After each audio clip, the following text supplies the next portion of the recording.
Hello everybody and welcome to Mother Rabbit's Kitchen. Today we are making challah bread, which is basically a braided egg bread, and it is so delicious. And it is nutritious because we are using freshly milled flour, and look at that herb butter that we're gonna spread on top of it. I'm gonna walk you through the whole process, so let's get started.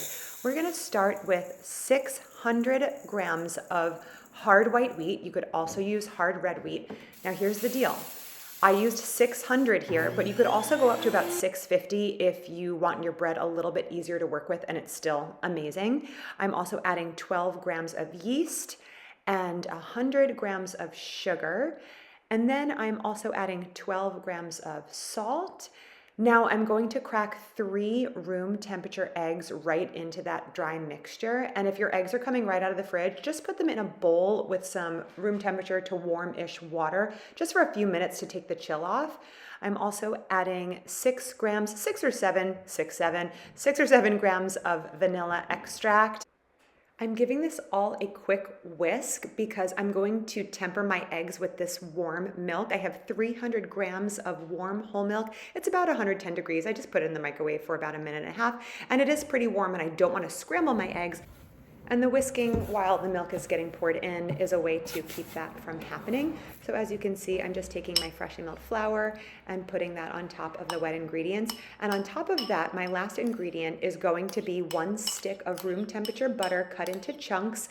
And I'm adding it on top of the flour. The reason I do that is because it allows the butter to be incorporated slowly as it mixes, and that helps the bread get really soft and light and fluffy. So I'm just putting it on level 2, and I'm going to mix this dough or knead this dough with the dough hook. You can see that butter like kind of slowly getting incorporated, not melting immediately in the warm milk, but it's getting slowly pulled through, and that's what we want. Anyway, so I'm going to knead this for about 20 minutes total, and this is a really, really soft and rich dough. So it's going to be sticky and wet and very hard to work with, but just trust me, it's going to come out amazing. I go in every few minutes, maybe every 5 minutes or so, and just turn the mixer off and take my flexible bench scraper and just scrape down the sides. Because it is so wet and enriched and sticky from the eggs, it just has trouble kind of pulling itself together like a regular sandwich bread would. So you just kind of have to go in every few minutes and scrape it down. And as I said before, you could increase the flour to 650 grams or so, and you won't have to do this as often, and it really does come out as soft, but I like to have a wetter, softer dough. So I just feel like if you're gonna make a really soft, yummy challah bread, just go for it and make it as soft as possible. But again, I made it the other day and I did 650 and it was still incredible. So yeah, I'm showing you kind of the progression of as it's mixing more and more, you can see that it's pulling off the sides a little bit more, but still sticking. So I'm gonna keep scraping. And at this point, I'm scraping one more time before I take it out of the mixer because it's been a full 20 minutes.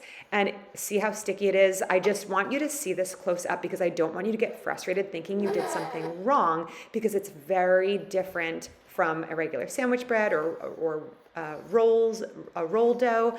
So I'm scraping it down really, really well, being patient, trying not to get my hands in there too much at this point. I'm going to scrape down the dough hook as well because I want all of that dough involved in my bread and not going in the sink.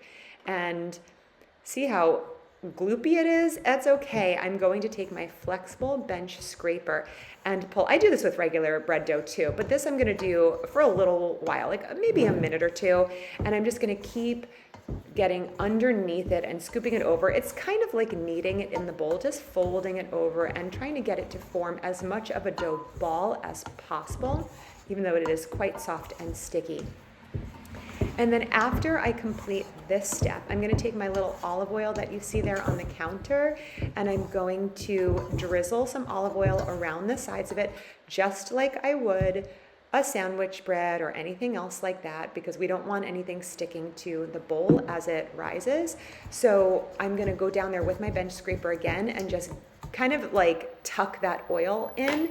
Then I'm going to go in with my hands and very kind of carefully and gently just brush my fingers between the dough and the bowl, trying to keep the dough in as much of a ball form as possible, but also making sure to coat it completely with the oil.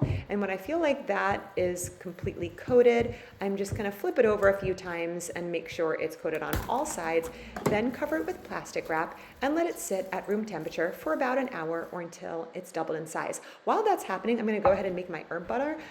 So I got out 2 sticks of butter here, which it's gonna end up being a little more than you need. Maybe you only need 1 stick, but I like to have extra butter just in case. And we actually used it the next day as well because I made more challah, if you can believe it. Or maybe it was 2 days later. It doesn't matter. So the herbs I chose today are some fresh rosemary and thyme.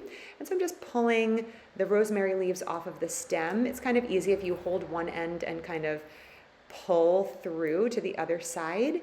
And I don't really have measurements for you, but you just put as much herb as you want.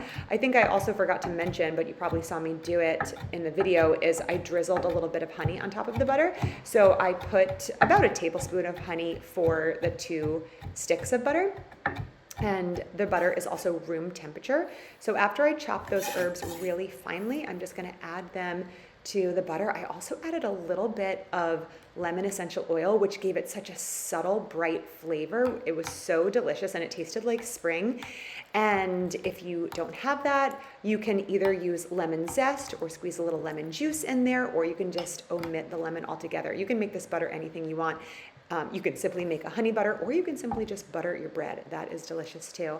So I'm just stirring it really, really well to incorporate all that honey. I sprinkled a little kosher salt in it as well to give it some extra flavor and bring out all of the yummy goodness from the herbs and honey.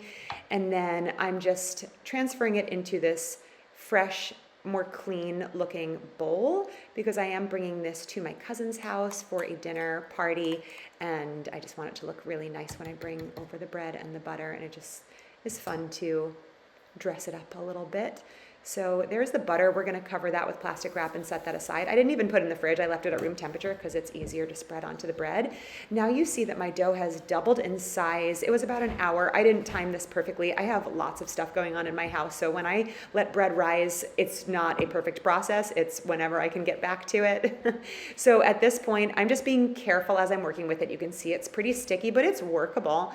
And I am cutting it into 3 even pieces.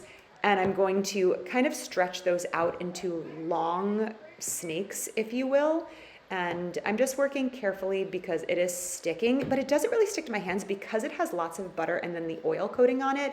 It doesn't really stick to my hands or the counter. So you don't need extra flour at this point. You just need to be careful with it and understand the dough, that it is wetter, it is softer, and it is a little bit trickier to work with, but you'll do a great job. Just stick with it, stick with it. Sorry about that pun.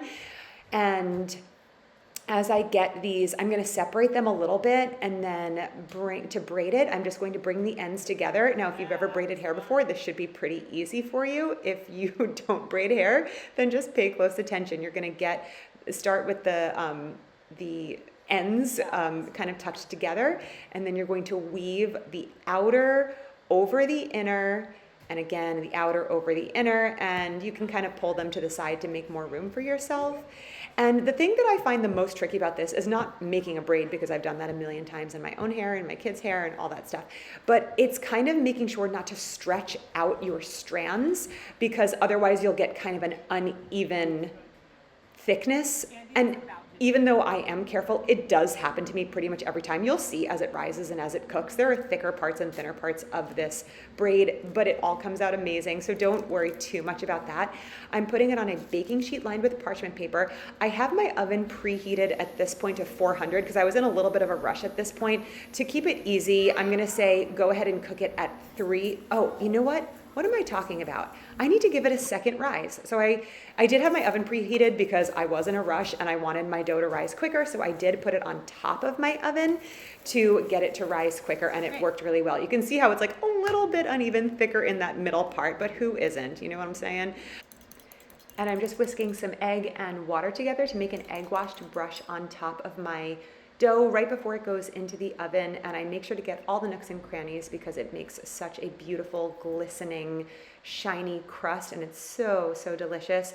So after I brush this whole thing, I'm gonna get this into the oven on 350 for about 40 minutes.